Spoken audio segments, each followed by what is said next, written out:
really sweet kid. He's only 20 years old, so he still basically act like a kid. You know, he's easy to talk to. He's quick to smile. You know, that's just who he is. I'm sure these are things that mothers say about their children every day, but I know my son. It's crazy because I would have thought that after they had done something like that, they would have at least called me and said, "Ma'am, I'm sorry, but this is what happened."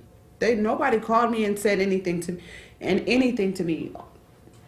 I got the message from Andre's dad, and the next thing I knew, I had to get on the bus to get out here. I didn't even know if it was true or not. I know my brother. I know that he's out here, and I know that he wouldn't just leave like that. So later on, they told me I had to wait 24 hours. So I waited the 24 hours, and I called them again. And I told them that he lived with me this time and that he was missing. And by this time, he's dead. I don't understand why you wouldn't, you know that I'm looking for my dead brother, and you're going to have me continue to search for him after, it pops up and you can clearly see that he's dead. Knowing Dre's character, I don't think Dre reacted in a negative way at all. I think that maybe they approached the situation in a negative way to make him respond maybe the way he did, but I don't know. I don't know. I don't know. There's no sound, so we can't even hear, what was going on with, at the actual scene. We don't know. I think that he would have maybe been like, why are you speaking to me like that? I'm not doing anything wrong. I think because that's what I would have said. I would have been like, "Officer, I'm not doing anything." I'd have put my hands up and I'd have been like, "Sir, why are you stopping me?" We believe that he was trying to protect himself. They maced him, they kicked him, they tased him. He made his an body is in attempt for pain. different cars prior to going to. He was just trying to. I think he was just trying to get his focus right.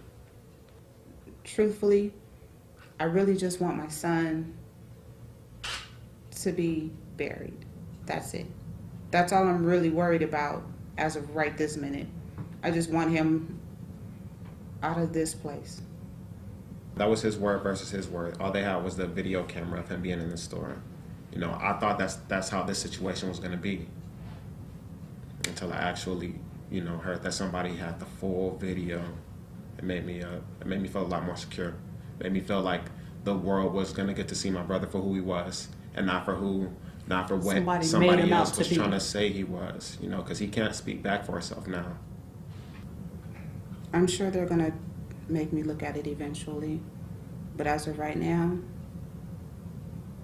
it's comforting not to know exactly what happened. It's comforting not to see it with my eyes because I don't want to get upset. I don't want to get more upset than I already am. Our focus right now is starting the healing, the grieving, getting through that, and letting the authorities do their job in investigating this. I think at this point it would be improper to make any conclusions. Let them do what they need to do with that investigation. But our emphasis right now is to ask the community to help us get through the grieving process. And watching the video it's not going to help that healing process. The one definite question that I have that I'm sure America's asking the same thing, what did he do? What did he do that he's not breathing right now? What did he do? I don't know. I don't even know any other way to pose that question. What did he do? That's it. That's the only question that I can't seem to get past. Whenever I wake up in the morning and that question comes into my head, so do the tears, so do the heartache, so do the pain. What did he do?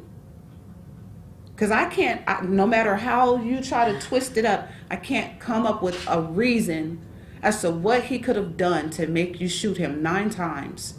What did he do? I can't make sense of it. I'm trying. I feel like I'm going crazy. And I can't make this make sense.